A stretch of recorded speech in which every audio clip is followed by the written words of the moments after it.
Ok, terminando la tarde, trataremos de hacerlo bastante dinámico este webinar. Al inicio puede resultar quizás todos los criterios de valoración un poquito, quizás cansado a esta hora también, pero vamos a tratar de hacerlo lo más dinámico posible. Como les comentaba Mariana, ya di una pequeña introducción de quiénes son las personas obligadas a presentar esta declaración patrimonial. Pero más allá de eso, el motivo principal por el cual consideramos pertinente hacer este webinar en este momento es porque estamos víspera de la presentación.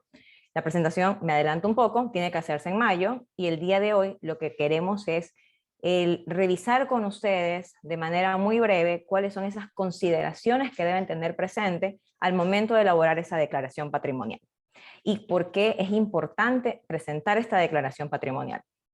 Ustedes habrán notado que en la norma tributaria en sí no existe un impuesto al patrimonio. ¿Qué quiere decir esto? Que ustedes podrán ver las personas que tienen patrimonios importantes en el país, no es que deban pagar un impuesto por solamente tener ese patrimonio. Sin embargo, también conocemos que en los últimos años hemos visto que se han implementado algunas contribuciones. Las famosas llamadas contribuciones solidarias durante el terremoto que afectó a Manabí y Esmeralda, y también la contribución que acabamos de liquidar y pagar ahora al 31 de marzo del 2022. ¿Por qué es importante tener presente esto? Ustedes van a poder ver en la presentación me he permitido considerar una parte de las recaudaciones tributarias relacionadas con las contribuciones sobre el patrimonio. Recordemos que con la Ley de Solidaridad, producto del terremoto, se incorporó en la norma cobrar por única ocasión una contribución especial sobre el patrimonio. Y esta contribución tenía el propósito justamente de permitir recibir, recaudar los recursos necesarios para poder ayudar a esas zonas afectadas. En el año 2016 se recaudaron 200 millones de dólares, esa recaudación únicamente respecto de la contribución sobre el patrimonio. Recordemos que existieron otro tipo de recaudaciones que se hicieron con el propósito de ayudar a sobrellevar la crisis y todas las zonas afectadas que se dieron por el terremoto. Sin embargo, solamente por patrimonio 200 millones de dólares. Respecto a la recaudación tributaria del año 2016, esa recaudación representó un 2%.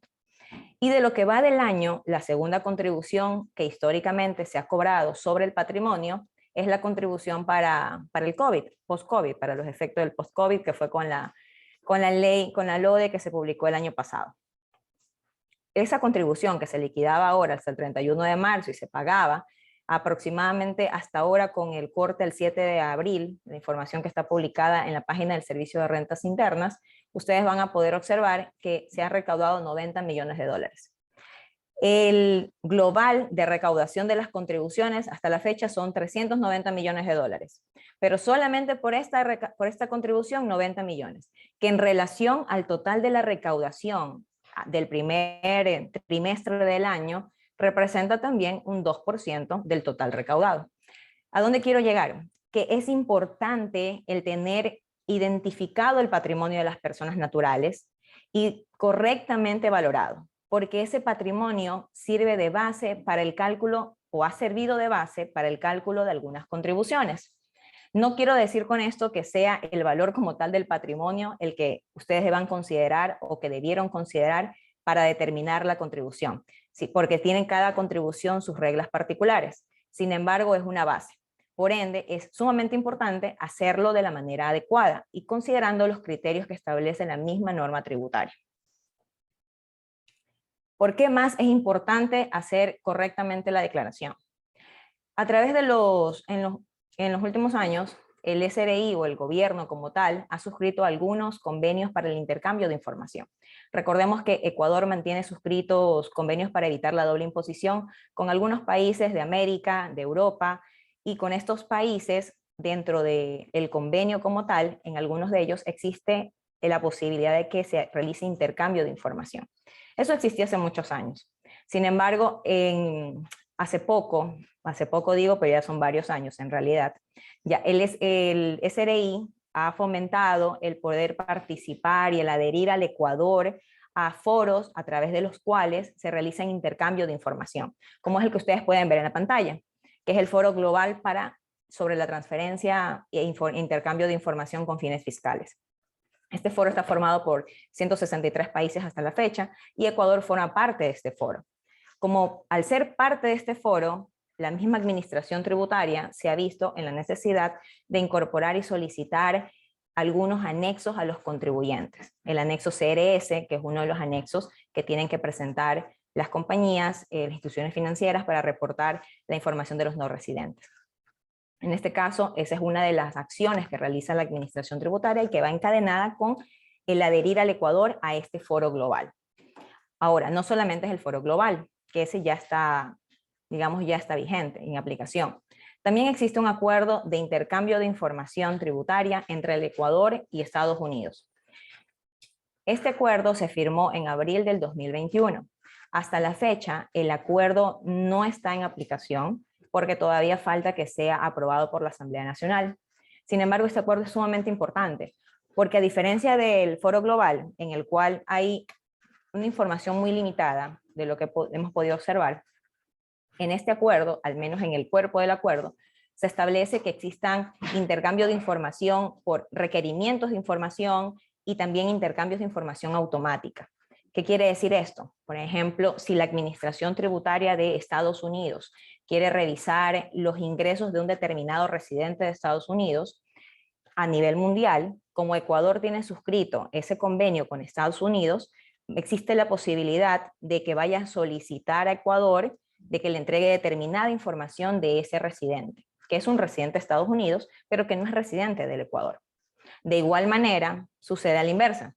Si Ecuador quiere o está fiscalizando a una persona natural que es residente en Ecuador y quiere saber si tiene información o ha realizado transacciones en Estados Unidos, puede requerir información a Estados Unidos.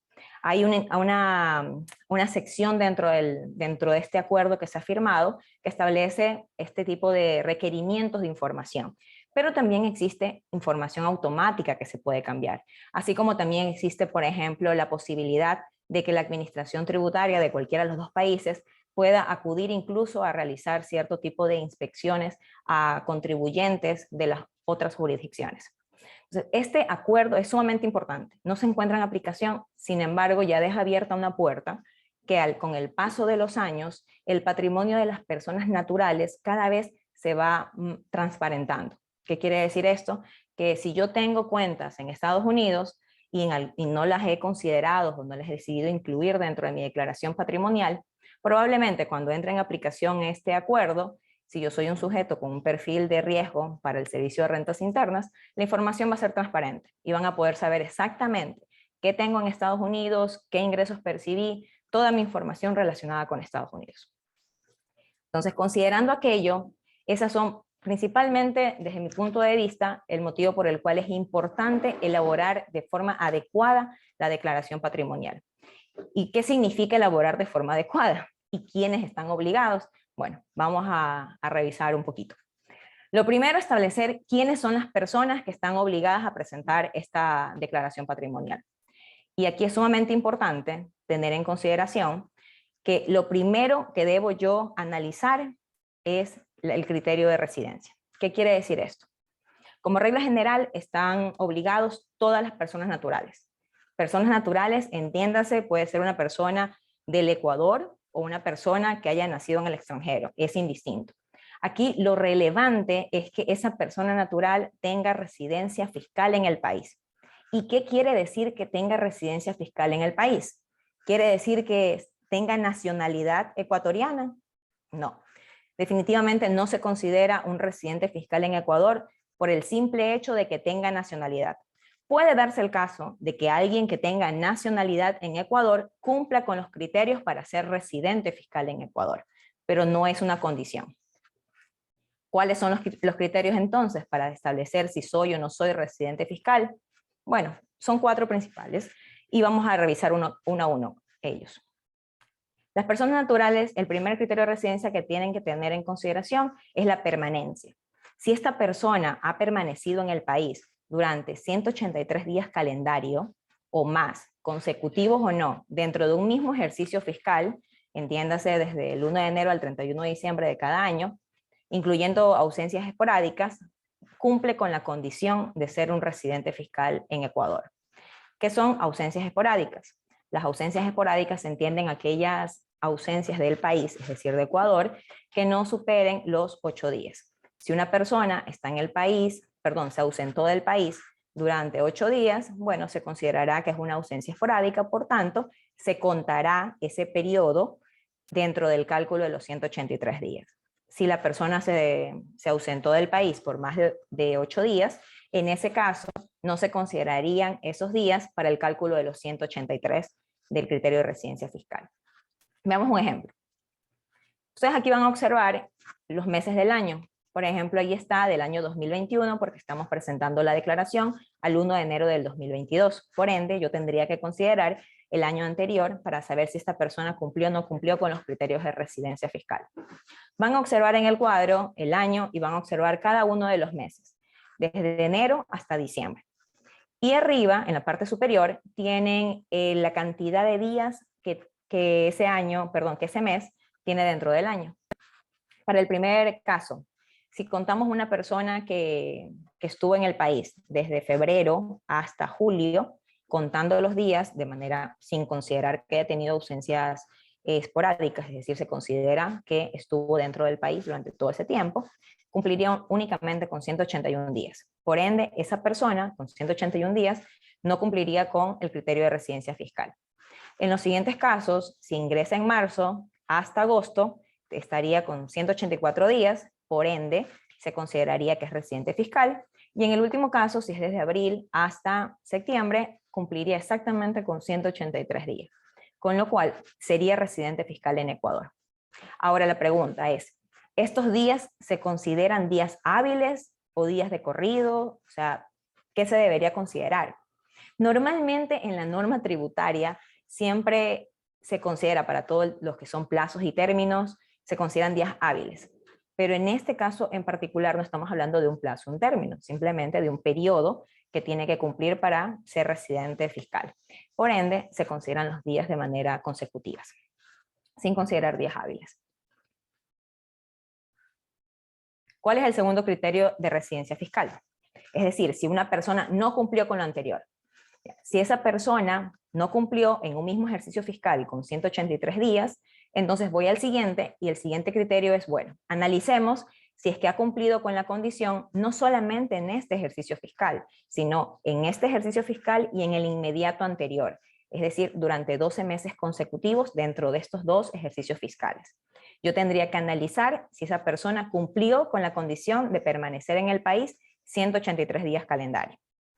Ahora, esta condición es válida para que una persona se considere residente fiscal en el Ecuador siempre que no acredite que tiene residencia fiscal en otro país.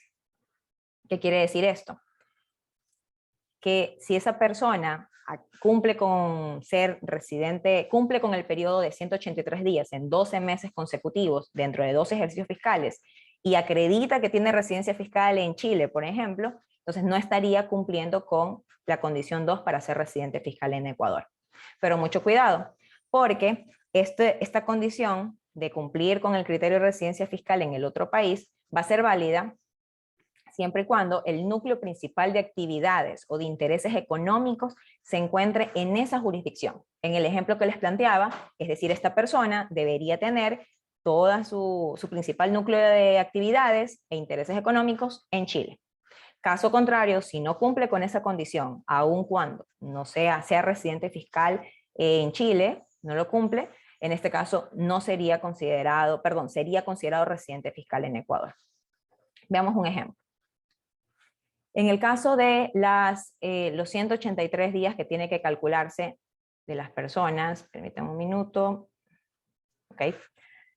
Ustedes van a ver ahí dos periodos fiscales, estamos hablando del 20 y el 21 porque estaríamos frente a los 12 meses consecutivos que tengo que calcular. Considero los 12 meses, para el primer ejemplo, tengo una persona que se incorpora en septiembre, estuvo en septiembre, en octubre, en noviembre, se ausenta y de ahí regresa en febrero, marzo y abril. Si yo cuento los días, llega a 180 días, por ende esa persona no estaría cumpliendo. En el segundo caso, la persona ingresa al país en octubre, se mantiene hasta diciembre, se ausenta enero y febrero, no se consideran porque no son ausencias esporádicas, son más de 8 días, y se considera a partir de que regresa, marzo, abril y mayo, con lo cual cumpliría con los 184 días en los 2 periodos fiscales. En ese caso estaríamos ante posiblemente la opción de que esta persona puede ser que sea residente fiscal, siempre que cumpla con la otra condición que les comentaba. Ahora, la tercera condición. ¿Qué pasa si es que el núcleo principal de actividades o intereses económicos radica en Ecuador, de forma directa o indirecta? En ese caso, también se considera que es residente fiscal en Ecuador. Ahora, ¿cómo se puede interpretar este núcleo principal de actividades? Ese núcleo principal de actividades va a considerarse siempre que en los últimos 12 meses, directa o indirectamente, el mayor valor de los ingresos que él perciba, esta persona, sean en Ecuador respecto a cualquier otro país. En el ejemplo nuevamente, si tengo esta persona que estamos analizando, que estuvo aquí en Ecuador y también percibe ingresos en Chile, en este caso, esa persona tendríamos que valorar si el principal ingreso lo recibió desde Ecuador. Si lo recibió desde Ecuador, estaría cumpliendo con la condición de que el principal núcleo de actividades o intereses económicos se encuentra en el país. ¿En qué otro caso? Si es que el mayor valor de sus activos se encuentra en el Ecuador. Y esto es bastante común. Por ejemplo, puede ser el caso de una persona que no está en el país, que no vive en Ecuador, que no es probablemente residente permanente en Ecuador, no tiene nacionalidad, pero tiene acciones en una compañía local. Y esas acciones en la compañía local es el único activo que tiene en todo el mundo. Entonces, definitivamente, el mayor valor de sus activos va a encontrarse en Ecuador. Y por ende, el hecho de que tenga el mayor valor de sus activos en Ecuador ya lo hace residente fiscal en Ecuador. La norma también establece, y esto aquí es relativamente también nuevo, que se presumirá que una persona natural tiene el núcleo principal de sus actividades e intereses económicos cuando los activos situados en el Ecuador superan el $1.000.000. Y supera el $1.000.000 y en cualquier momento, ya sea de manera previa o durante el ejercicio fiscal que se está analizando, se cumpla con cualquiera de las siguientes condiciones. La primera condición, que sea residente fiscal, que haya sido residente fiscal en el Ecuador. Y la segunda condición, que haya tenido nacionalidad ecuatoriana o residencia permanente en el país. Recordemos, nacionalidad ecuatoriana o residencia permanente. No estamos hablando de residencia fiscal. Esto aquí está más bien relacionado con la permanencia en el país o con el lugar donde naciste. O que haya ejercido como representante legal o apoderado de una sociedad residente en el Ecuador o de un establecimiento permanente en el Ecuador de una sociedad no residente. Si esta persona cumple con alguna de esas condiciones, adicional a que tenga sus activos que superen el $1.000.000 situados en Ecuador, entonces en ese caso se presume que ya cumple con la condición de que el núcleo principal de sus actividades e intereses se encuentra en el país. Ahora, esta presunción que establece la norma, la misma norma aclara que se trata de una presunción de hecho, por ende, admite prueba en contrario. ¿Qué quiere decir esto? Que si yo como contribuyente en algún momento me veo afectado porque están considerando que soy residente fiscal en el Ecuador y yo considero que no cumplo con las condiciones, en ese momento yo voy a tener la opción de demostrar por qué motivo no estaría cumpliendo. Y el último criterio de residencia, el último criterio para establecer si eres o no eres residente fiscal en el Ecuador es para aquellas personas que no hayan permanecido en ningún otro país o jurisdicción más de 183 días calendarios consecutivos o no en el mismo ejercicio impositivo. ¿Qué quiere decir esto? Por ejemplo, si una persona habitualmente viaja durante todo el año y pasa quizás un mes en Ecuador, un mes en Estados Unidos, un mes en España, esta persona no va a cumplir al menos con la condición de tener 183 días calendarios, al menos no en Ecuador, probablemente tampoco en ningún otro país. En ese caso, esa persona que pasa solamente cual gitano por todos los países, al no cumplir con ese criterio, tendría que ser considerado para efectos tributarios aquí en Ecuador como residente fiscal en Ecuador. Y por ende, la residencia fiscal origina que tenga obligaciones tributarias. Hoy vamos a revisar únicamente los criterios de residencia fiscal porque esas personas son las que están obligadas a presentar la declaración patrimonial. Sin embargo, esta condición, o el cumplir estas condiciones de residente fiscal, trae consigo una serie de obligaciones tributarias. La principal es que al ser residente fiscal en Ecuador, ya tienes la obligación de declarar y pagar tu impuesto a la renta en Ecuador, bajo las reglas de Ecuador. Entonces hay que tener mucho cuidado con los criterios de residencia fiscal.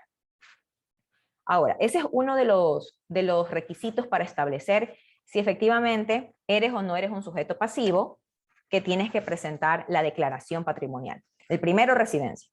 Y el segundo, una vez que ya cumplí que soy residente fiscal en Ecuador, entonces tengo que analizar mi total de activos. Si mi total de activos de manera individual superan las 20 fracciones básicas desgravadas, que para el año 2022 son $11.000 cada la fracción básica desgravada, por tanto las 20 fracciones serían $226.200. Si mi total de activos supera ese umbral, yo estoy obligada a presentar la declaración patrimonial. ¿Qué pasa si yo tengo sociedad conyugal? Cuando tengo sociedad conyugal o unión de hecho, en ese caso se duplica el umbral. Ya no son 20 fracciones básicas desgravadas, ahora son 40 fracciones básicas desgravadas, que para el año 2022 serían 452.400. Ahora, ¿qué pasa si yo soy una persona que estoy casada, tengo sociedad conyugal, pero también tengo activos que adquirí de manera previa a casarme y a tener mi sociedad conyugal? En ese caso tengo un mix. Voy a tener mis activos que pertenecen a la sociedad conyugal y voy a tener mis activos adquiridos de manera previa. Yo voy a tener que presentar, en ese caso, una declaración individual y voy a tener que cuantificar el valor de mi porción individual de activos y la porción que me corresponde de la sociedad conyugal. Entonces, si la suma de ambos superan los límites, en ese caso tendría la obligación de presentar mi declaración patrimonial. Ahora sí, tenemos quiénes son las personas que están obligadas a presentar la declaración patrimonial. Residentes fiscales en Ecuador y, en este caso, que tengan un total de activos superiores a 20 fracciones básicas o a 40 fracciones básicas, según sea el caso. ¿Qué tiene esa declaración patrimonial? ¿Qué contiene? Porque muchas personas tienen temor de revelar su patrimonio. Bueno, el patrimonio no es otra cosa más que el total de los activos como tal, menos los pasivos. ¿Y qué considera la declaración patrimonial? Básicamente eso. En el total de activos ustedes van a encontrar este tipo de clasificaciones de activos. Dinero, efectivo, inversiones, derechos representativos de capital, cualquier otro tipo de derecho, cuentas por cobrar, los vehículos, los bienes muebles, los bienes inmuebles que posean y cualquier otro activo. Entonces es muy general. Toda la clasificación de activos. De acuerdo a la norma contable, un activo es un recurso controlado. Entonces, bueno, en este caso algo similar, en activo sería un derecho que tengo yo, un recurso al cual yo tengo derecho, como pueden ser el dinero, las inversiones y demás.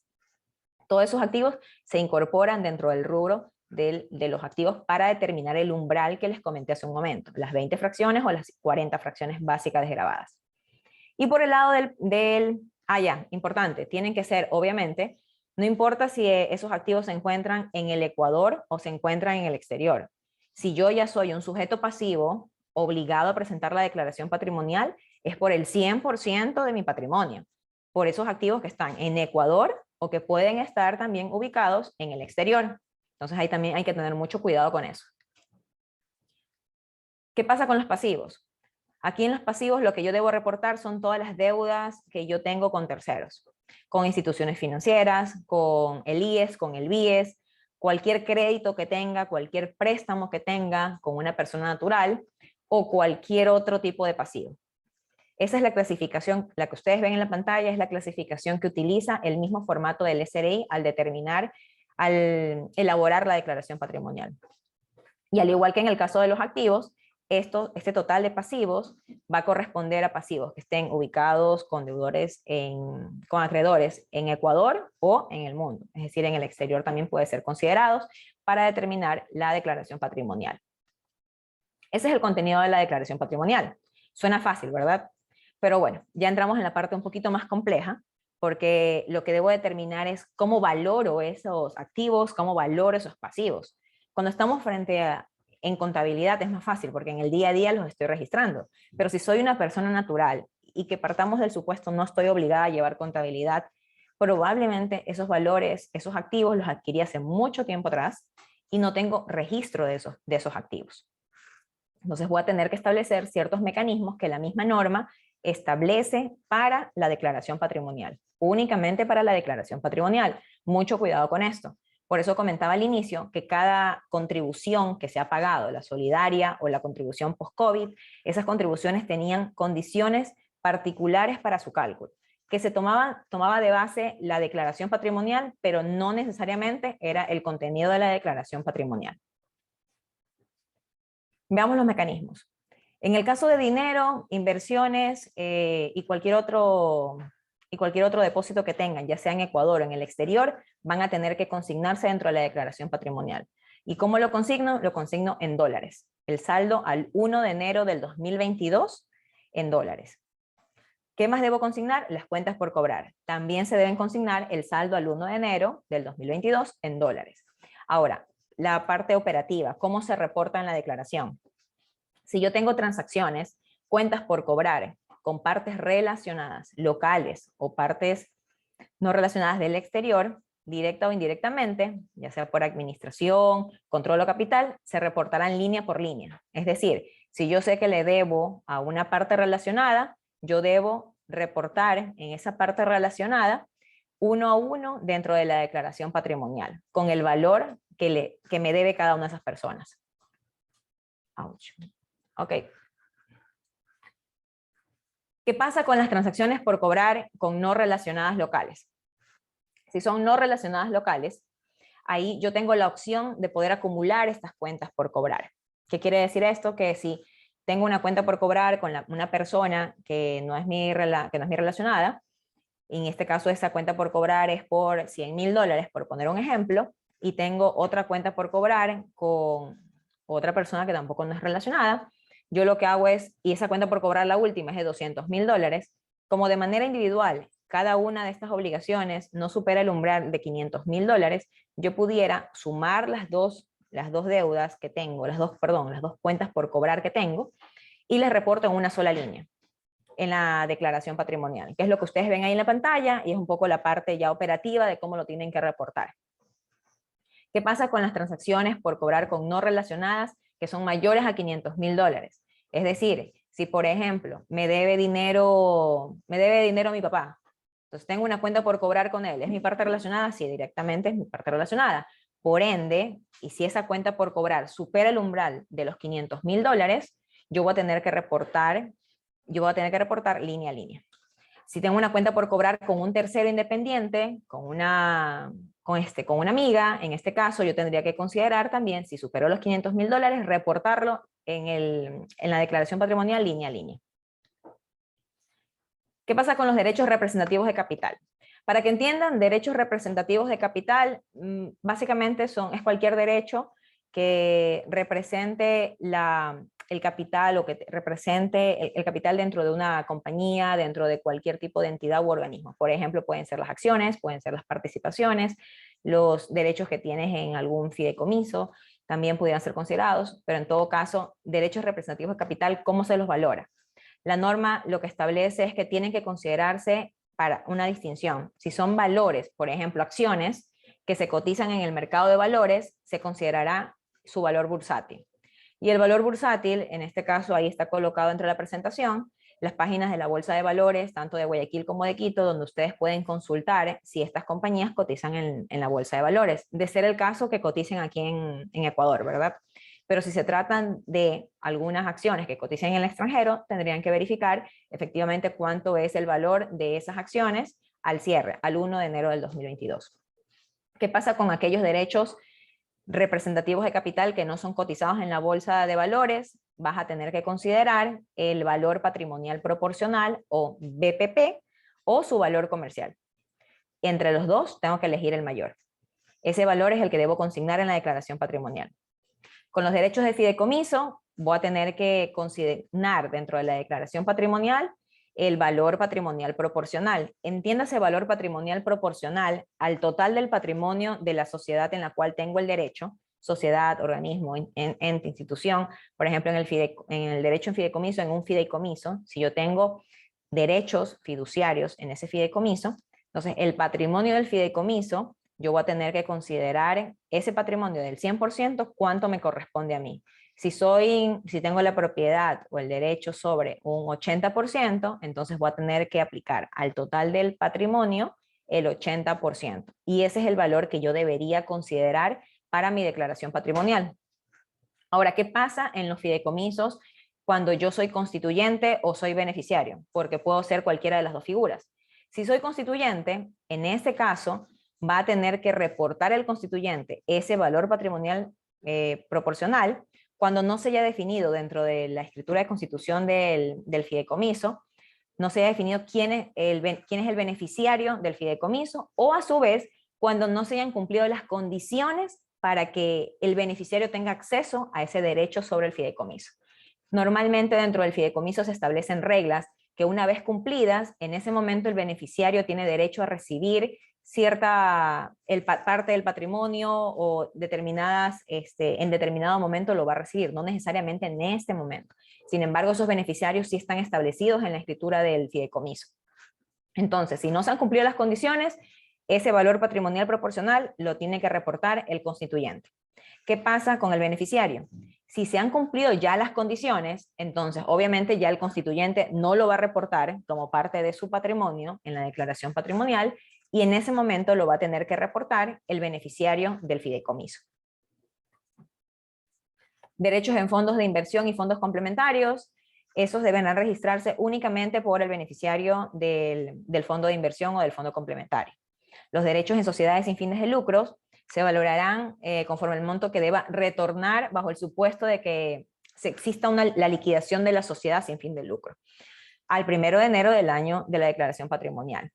Usualmente estas instituciones sin fines de lucro usualmente tienen miembros socios fundadores y normalmente no tienen, digamos, un valor como que se establezca de que se les va a retribuir, porque justamente son sin fines de lucro. Tendría que revisarse ahí cada caso particular cuál sería la valoración que se le daría de acuerdo a las condiciones particulares de esa institución privada sin fines de lucro.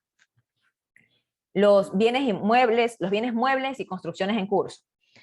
Los bienes muebles se van a considerar al avalúo comercial individual o en su conjunto. ¿Qué quiero decir con esto?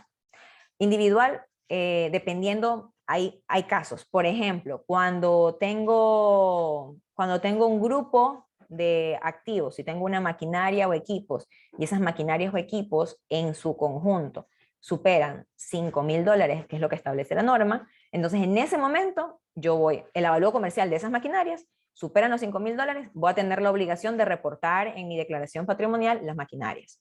Si los activos biológicos, que incluyen los semovientes, superan los $5,000, también tengo que reportarlos. Si no superan ese límite en su conjunto, no los considero dentro de la declaración patrimonial. ¿Qué pasa con el inventario? Es decir, si yo tengo mercadería que yo habitualmente compro para la venta, ese valor, ¿lo considero o no lo considero? Sí, lo tengo que considerar porque es un activo. Sin embargo, ese activo no tiene un límite. Es decir, puede ser que tenga un activo valorado en $10 e igual se considera porque es inventario. O sea, no hay un límite para reportar el inventario dentro de la declaración patrimonial. ¿Qué pasa con los muebles en seres y otros? También, en este caso hay un límite. Si supera $1,000, los consigno en la declaración patrimonial.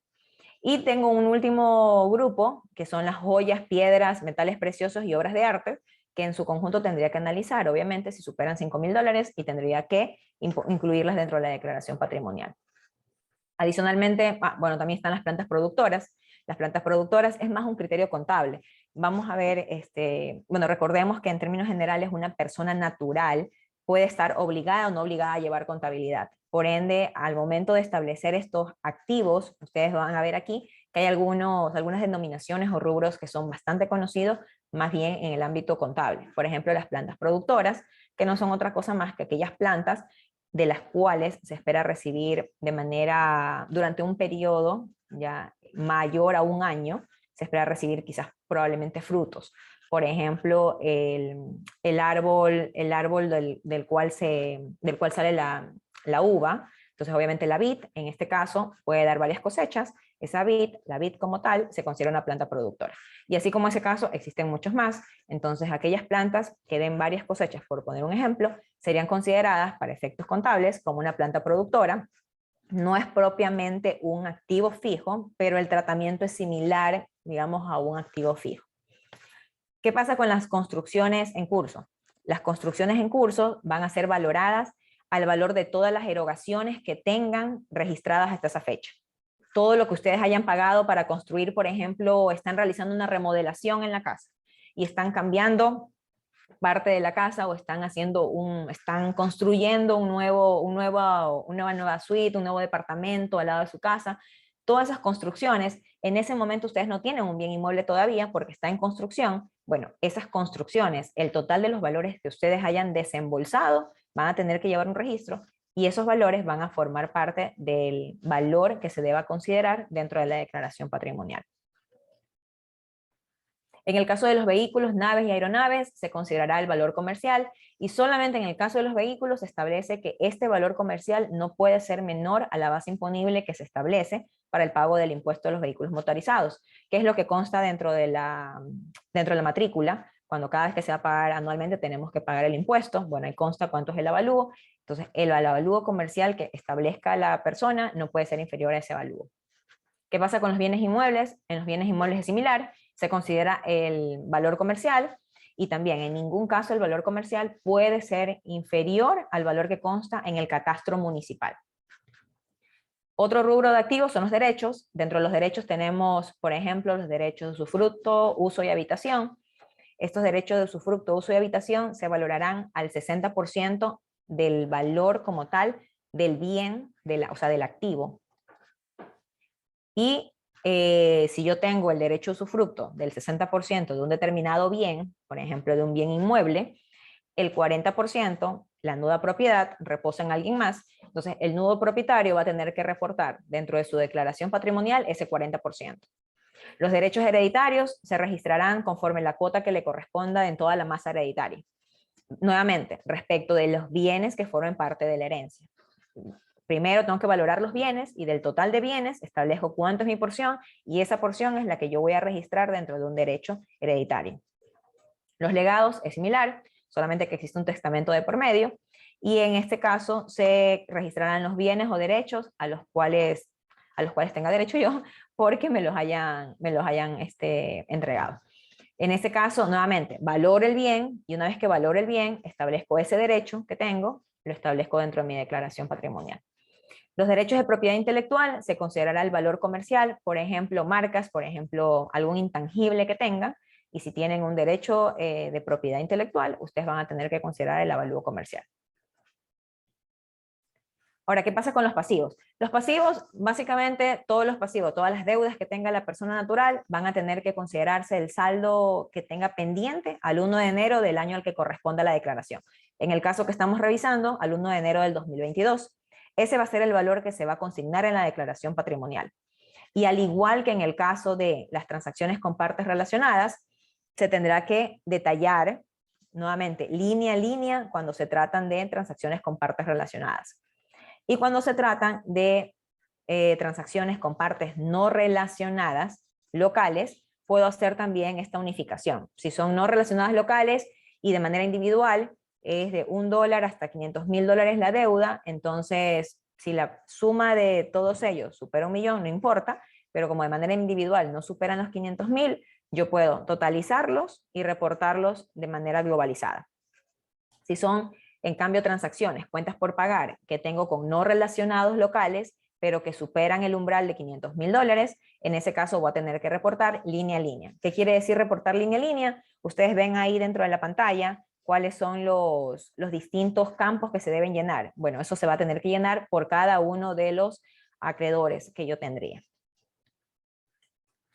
Importante, les comentaba un poco antes hablábamos de los distintos rubros, que hay algunos términos que son contables. Bueno, la misma norma también establece o aclara que las personas naturales obligadas a llevar contabilidad deberán registrar en su declaración patrimonial el valor neto en libros, el valor que reportan en su declaración de impuesto a la renta en el Ecuador, o en general el valor que reportan en las declaraciones tributarias de los otros países donde tengan activos y pasivos. Nuevamente, si estoy obligado a llevar contabilidad, reporto lo que está en mi contabilidad. Ahí sería un poco más fácil porque yo llevo el registro y ya puedo saber cuánto tiene ese activo. Cuando hablo de valor neto, si yo tengo un activo y ese activo tiene, bueno, una depreciación, entonces yo voy a ir reportando, digamos, el valor, el importe neto. Nuevamente, teniendo en cuenta las reglas y los mecanismos de valoración que veíamos hace un momento. O sea, en algunos casos te decía, considera el avalúo comercial o el valor comercial. Bueno, tendrías que considerar el valor comercial. Y aquellos casos que son activos del exterior, tengo que considerar la declaración que haya, la declaración tributaria del otro país, donde yo haya reportado mis activos y mis pasivos. ¿Qué pasa si tengo yo activos o pasivos que están valorados en una moneda distinta al dólar, que es la moneda que nosotros utilizamos? Bueno, en ese caso vamos a tener que hacer una conversión. ¿Cuál es la tasa de conversión que vamos a utilizar? Vamos a utilizar la cotización de compra al último día hábil del año inmediato anterior. Es decir, si estamos presentando la declaración del 1 de enero del 2022, yo tendría que considerar el último día hábil, ojo con eso, imaginémonos que el día hábil haya sido, el último día haya sido el 30 de diciembre o el 31 de diciembre, que haya sido un día hábil, ese valor es el que voy a tener que considerar del año 2021 sería, para determinar la cotización de compra. Y esa cotización de compra es la que voy a considerar para convertir todos los activos y pasivos de euros o de la otra moneda, de la otra divisa, a la moneda local. Una vez que yo he terminado toda mi declaración patrimonial, o sea, toda la valoración de los activos y los pasivos, y veíamos que la declaración patrimonial no es nada más que el total de activos menos el total de pasivos, entonces yo tengo ese patrimonio que compararlo con el patrimonio del año anterior. Y de esa comparación puede darse que yo tenga o un incremento patrimonial o un decremento patrimonial. La norma aclara que este decremento o incremento patrimonial puede ser de acuerdo a distintas, o sea, podría ser originado por diferentes motivos. Por ejemplo, en el caso del incremento patrimonial, se va a justificar o se pudiera justificar ese incremento patrimonial con las rentas producidas por el ejercicio de su actividad económica. ¿Qué quiere decir esto? Que si yo en el año 2021 reporté un total de patrimonio de $1 millón y ahora reporto un total de patrimonios de 1,5 millones, entonces el análisis que yo debo hacer es, o por lo menos debería justificarse que se haya incrementado mi patrimonio en $0,5 millones producto de mis ingresos. ¿Y de dónde voy a sacar esa información? De mi declaración de impuesto a la renta. Entonces, mucho cuidado con eso. Si yo tengo una variación entre año y año, lo primero que debo hacer yo es validar esa variación patrimonial versus el valor de la declaración de impuesto a la renta que yo reporté. ¿Cuántos fueron los ingresos? También, ¿por qué motivo se puede dar una variación patrimonial? Por transferencias de bienes o servicios a título gratuito, transmisión de herencias y legados. O sea, puede ser que yo haya recibido una herencia, entonces, en ese caso, voy a tener un incremento en mi patrimonio, y ese incremento en mi patrimonio estaría justificado con la herencia que recibí, pero tengo que tener presente que la herencia tiene que presentarse una declaración de impuesto a la renta, tengo que pagar el impuesto a la renta en el caso que corresponda, ¿verdad? Que deba pagar.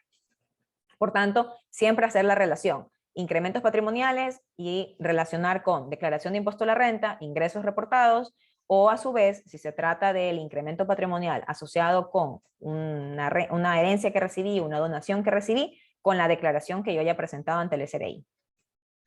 Y el último puede darse por ajustes y correcciones causadas por la devaluación de la moneda, por inflación, por deterioro, por depreciación de los activos, por plusvalía. O sea, pueden haber una serie de motivos por los cuales se origine este incremento patrimonial o este decremento. El formulario, la declaración como tal, lo que dan son estas opciones que ustedes ven ahí. La justificación del incremento puede ser por ingresos locales, por ingresos del exterior, por herencias, legados o donaciones, loterías o rifas, ganancias de capital u otros. Entonces, cualquiera de ellos puede dar origen a que se haya incrementado el patrimonio. Y la justificación del decremento, compra de bienes, pagos de servicios, nuevas inversiones u otros. ¿Cuándo tengo que declarar y presentar la declaración? Bueno, la declaración se la tiene que presentar en un formato XML, que es un formato que establece la misma administración tributaria. Ese formato se tiene que presentar, que básicamente tiene toda la composición que hemos revisado a lo largo de la tarde de hoy, y la fecha máxima de presentación es de acuerdo al 9º dígito del RUC, teniendo en cuenta que empieza desde a partir del dígito número 1 y comienza a vencer desde el 10 de mayo en este caso. ¿Qué pasa si soy extranjero? Si el extranjero tiene un tiene pasaporte, entonces va a considerarse al extranjero con pasaporte como fecha máxima hasta el 28 de mayo. Si esta fecha cae en un día que sea festivo, como ya sabemos, esa obligación pasa al día hábil siguiente. Algo que faltaba aquí. Claro. Oye, si ustedes presentan una declaración patrimonial y tienen algún inconveniente porque después se dieron cuenta que algo lo presentaron de manera que no era correcta, o alguna valoración, o algún activo no se reportó, ustedes tienen la posibilidad de poder declarar una sustitutiva, presentar una sustitutiva de la declaración dentro de un año. En la práctica se puede presentar sustitutiva de años anteriores, según lo que hemos visto, al menos no hemos visto todavía que la administración establezca alguna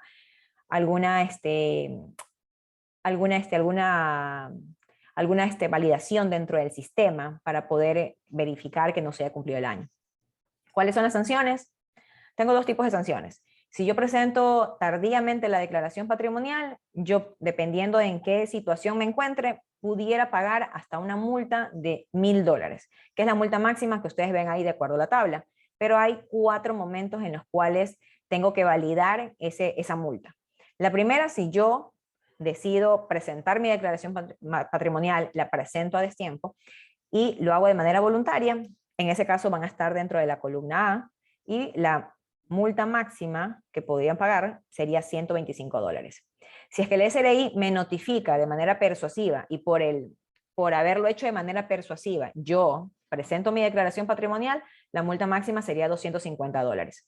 Si la liquidación, en este caso, viene después de un proceso que me hayan iniciado, en el cual me han notificado un sumario, todavía no se emite la resolución, pero me notifican el sumario, la multa va a ser de 500. Y si ya existe una sanción por parte de la administración tributaria, una sanción, algo que se ha juzgado, es decir, que ya se ha emitido la respectiva resolución, en ese caso la multa sería hasta $1000. ¿Qué pasa cuando no presento la declaración patrimonial? En ese caso la multa va a variar de acuerdo al total de los activos, pero en ningún caso la multa va a superar los $1500. Estos $1500 van a ser en cada ocasión que el SRI, digamos, analice y diga, estás obligado a presentar la declaración patrimonial, no lo hiciste, y si no lo hiciste te sanciono con una multa, bueno, esa multa va a ser hasta $1500. Tener en cuenta que el hecho de que yo pague la multa no quiere decir que no debo cumplir con la obligación de presentar la declaración patrimonial. Yo debería presentar la declaración patrimonial. Sin embargo, esta declaración patrimonial tiene fines informativos, porque en sí, nuevamente, la declaración patrimonial no tiene asociado un impuesto que yo deba liquidar y pagar, como si es el caso de la declaración de impuesto a la renta. Yo año a año tengo que presentar mi declaración de impuesto a la renta porque la presento y asociada a esa presentación tengo que liquidar un impuesto. En este caso, la declaración patrimonial no está asociada a una liquidación de impuesto como tal, salvo los casos excepcionales en los cuales ha sido tomado como base el patrimonio y como base, quizás punto de partida, la declaración patrimonial presentada, que fue en el caso de las contribuciones. A manera de resumen, solamente para dejar claros quiénes están obligados. Estarían obligados toda persona natural, primero, que sea residente fiscal en el país. Si no es residente fiscal en el país, entonces definitivamente no presenta la declaración patrimonial. Si es residente fiscal en el país, entonces tengo que preguntarme, ¿el total de los activos superan 226.200 para el año 2022, porque eran 20 fracciones básicas grabadas? Si la respuesta es no, entonces no presento declaración patrimonial. Si la respuesta es sí, mis activos superan, entonces tengo que preguntar, bueno, ¿tengo o no tengo sociedad conyugal o unión de hecho? Si yo no tengo sociedad conyugal, en ese caso yo debo presentar una declaración individual, es decir, una declaración patrimonial individual. ¿Qué pasa si la respuesta es sí? Sí tengo sociedad conyugal. Entonces tengo que preguntar, ¿el total de los activos de la sociedad conyugal en su conjunto superan las 40 fracciones básicas desgravadas, que serían los 452.400? Si la respuesta es no, no superan, entonces en ese caso yo no tendría que presentar la declaración patrimonial. Y si superan, yo tengo que presentar la declaración patrimonial conjunta. Ahora, ¿qué pasa si efectivamente tengo activos en sociedad conyugal, pero no superan, como veíamos, el límite de las 40 fracciones básicas desgravadas, pero si tengo también activos de forma individual, en ese caso yo voy a tener que presentar una declaración patrimonial de forma individual. ¿Qué quiere decir esto? Mis activos, de manera individual, que superan los $200.000, más la porción de mi participación en la sociedad conyugal, que sería el 50%, y en ese caso yo armo mi declaración y presento mi declaración patrimonial. Nuevamente, es una declaración patrimonial individual, pero en la cual voy a consignar mis activos a título personal y la parte que me corresponde de la sociedad conyugal. Hay que tener en consideración también que dentro de esta declaración patrimonial se incluirá también el porcentaje de patrimonio de los hijos no emancipados, que son los hijos menores de edad. Ok, hasta ahí todo lo que tiene relación con la declaración patrimonial. Ahora, al inicio veíamos por qué es importante la declaración patrimonial y yo hacía hincapié en las contribuciones que se han pagado tanto con el terremoto y ahora que se ha pagado con el COVID. Bueno, también consideramos pertinente el topar dentro de este webinar algo relacionado con esas contribuciones. ¿Hasta cuándo el SRI pudiera revisar el contenido de esas declaraciones asociadas con las contribuciones? Nuevamente, hay que tener en cuenta que la declaración patrimonial como tal no es una declaración en la cual esté asociada el pago de un impuesto. Por tanto, esta caducidad que vamos a revisar en unos momentos es la caducidad de la facultad determinadora, no respecto a la declaración patrimonial, porque la declaración patrimonial es informativa. Esta caducidad es respecto del pago del impuesto o de la contribución, en este caso, que se liquidaron por la Ley de Solidaridad y por la LODE.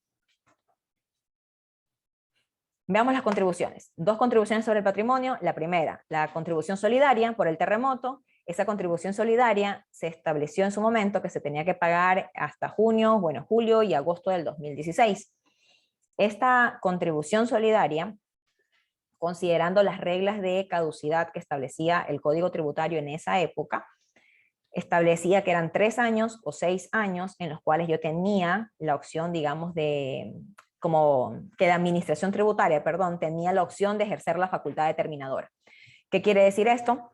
Si el contribuyente declaró y pagó la contribución patrimonial en su momento, es decir, la contribución solidaria para este caso, el SRI pudiera iniciar un proceso de determinación dentro de los 3 años siguientes. Los 3 años siguientes a partir de la presentación. Si hablamos del 2016, eso quiere decir que ese plazo ya feneció porque sería hasta 2019, con lo cual, si yo presenté mi declaración patrimonial, mi declaración para la contribución, yo ya en este momento, respecto a la contribución solidaria, el SRI no pudiera fiscalizarme.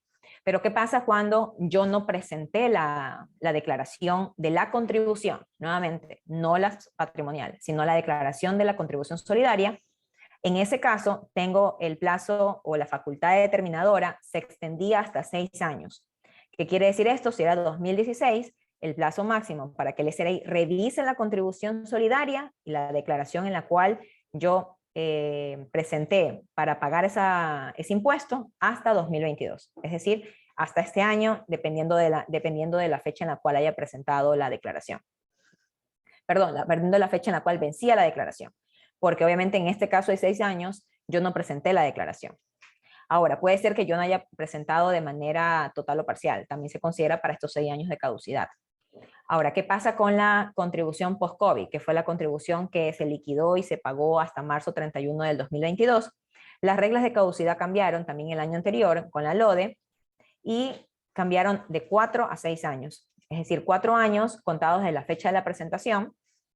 Por tanto, si la presentación fue marzo del 2022, entonces se tendría que considerar esto de aquí, que la administración tributaria tiene el tiempo para poder determinarme hasta el 2026. Y de 6 años en caso de que yo no haya presentado la declaración, es decir, hasta el 2028. Esto es sumamente importante porque estos son los plazos que tiene la administración para poder revisar esa declaración. Pero nuevamente, es la declaración sobre la contribución. Pero hay que tener mucho cuidado porque esa contribución tomaba de base la declaración patrimonial. Por ello es importante que se hayan establecido de manera adecuada los mecanismos de valoración para presentar esas declaraciones sobre la contribución. Y es importante que ustedes conozcan cuáles son los rubros que deben reportarse en esta declaración patrimonial. Adicional, solamente para cerrar ya con la presentación, que básicamente es lo que queríamos compartir el día de ustedes de la declaración patrimonial, tener en cuenta todos los cruces y las validaciones que se tienen que hacer habitualmente. Mencionábamos hace un momento de que cada vez que yo voy a presentar mi declaración patrimonial, el temor que tienen muchos contribuyentes es revelar el patrimonio porque no saben si ese patrimonio va a estar sustentado con mis ingresos. Bueno, la recomendación es, hagan estos cruces de información básicos, consideren la variación que existe entre un año y otro año y compárenlo con sus propias declaraciones de impuestos, con su propia declaración de impuesto a la renta, si recibieron una donación, una herencia, consideren todas aquellas variaciones. También suelen darse variaciones cuando tengo yo acciones en una compañía. Esas acciones, como vimos hace un momento, se valoran al valor patrimonial proporcional. Y esa valoración es una valoración financiera, no depende de mí. No quiere decir que porque la acción se haya incrementado en su valor y que se haya trasladado en un incremento en mi patrimonio, yo he recibido mayor dinero y que se vaya a ver reflejado en mi declaración de impuesto a la renta. Entonces, todas esas justificaciones deberían estar sustentadas dentro de la declaración patrimonial. Elaborarla es recomendación como tal para las personas que no la quieren presentar porque consideran que no quieren revelar su patrimonio, están en toda la libertad de hacerlo. Lo único que tengan en consideración, y nuevamente la recomendación es elabórenla. No importa que no la presenten, pero tengan elaborada su declaración, porque la mente es frágil y si ustedes hoy se acuerdan de sus activos y pasivos quizás que tienen en este momento, la administración tributaria en algún momento pudiera requerirles información 3, 4 años más adelante y ustedes en ese momento no van a recordar lo que pasó hace 3 años atrás. Entonces, tengan elaborada su declaración patrimonial para que puedan presentar de manera adecuada y oportuna cuando el SRI se los requiera. Listo, eso es Mariana. Todos, no sé si hayan preguntas. Bueno, muchísimas gracias, Yajaira. Creo que la explicación fue bastante concisa y, bueno, bastante dinámica en poder analizar estos aspectos que han sido bastante importantes y, bueno, las recomendaciones desde ti, desde tu criterio, de lo que se debe hacer, pues, ¿no? Ya Vicente nos ha ayudado prácticamente con la contestación de todas las consultas, sin embargo, tenemos una pregunta que nos ha quedado en el chat que nos dicen, los montos que se exponen ahora sobre bienes muebles y construcciones en curso, ¿en qué normativas se pueden encontrar? Los montos que se mencionan en las construcciones en curso. O sea, lo que establece, si ustedes se refieren, si la pregunta se refiere a la valoración, ustedes pueden encontrar eso en la ficha técnica para la elaboración de la declaración patrimonial. Entonces ahí se establecen cuáles son los criterios, los mecanismos de valoración, al igual que en el reglamento, la ley de régimen, pueden encontrar también en la parte pertinente los mecanismos de valoración para la declaración patrimonial. Entiendo que ese es el sentido de la pregunta, porque en tratamiento contable no es que hay una norma como tal que regule ese tratamiento. Sí, entendemos que fue bajo ese sentido. También nos dejan otra consulta que dice, ¿qué pasa si la declaración patrimonial del 2020 se declaró incompleta? A la fecha se puede presentar una sustitutiva. Sí, si presentaron una declaración patrimonial incompleta, o sea, pudieran en este momento sustituirla. A ver, hablamos de la declaración del 2020, que es, o sea, entiendo, hay una confusión, siempre generalmente decimos declaración del 2020, pero es al 1 de enero del 2021. Entonces, de acuerdo a lo que establece la norma, tienes un año para presentar declaraciones sustitutivas. Sin embargo, como les comentaba, en la práctica hemos visto que sí se pueden presentar declaraciones patrimoniales sustitutivas. Yo recomendaría que si no lo hicieron de la manera correcta, que lo hagan para que lo corrijan, si ya lo han hecho habitualmente. Bueno, pues creo que ya con eso dejamos ya todas las consultas que nos han puesto en el espacio de preguntas y respuestas contestadas. Agradecerte, Yajaira, por tu participación. Como siempre, la información que nos has compartido va a ser de gran utilidad para todas las personas que han participado y para las personas que no nos pudieron acompañar el día de hoy. Solamente recordarles que este webinar fue grabado y lo vamos a colgar a partir del día de mañana, tanto en las redes de Liquidez como las de Andersen en el canal de YouTube de ambos. Así que yo los invito también a rever la información, las diapositivas que ha presentado Yajaira pues van a quedar grabadas y que ustedes la van a poder revisar con mayor detenimiento y detalle para que tengan información siempre a la mano. Así que con eso, bueno, me permito también agradecer a la Unión de Contadores que nos ha apoyado en la difusión del evento, tanto a Andersen y a Liquidez.es por la organización del mismo. Estamos viendo en pantalla las redes sociales tanto de Andersen como de Yajaira para que la sigan en LinkedIn y también a nosotros. Agradecerle también a Vicente que ha estado en el back office ayudándonos también con la contestación de consultas de todos ustedes, así que también muchísimas gracias a él y a Yajaira pues por su exposición el día de hoy. Esperamos que nos puedan acompañar en una próxima oportunidad y con eso nos despedimos. Así que muchísimas gracias a todos, gracias Yajaira. No, muchas gracias a todos por habernos acompañado el día de hoy y bueno, gracias a Liquidez por la invitación. Nosotros habitualmente realizamos este tipo de eventos, así es que esperamos contar con su presencia en un siguiente. Sí, síganos en las redes para que sepan las siguientes actividades de Liquidez y de Andersen. Así que nos vemos pronto. Muchas gracias por acompañarnos.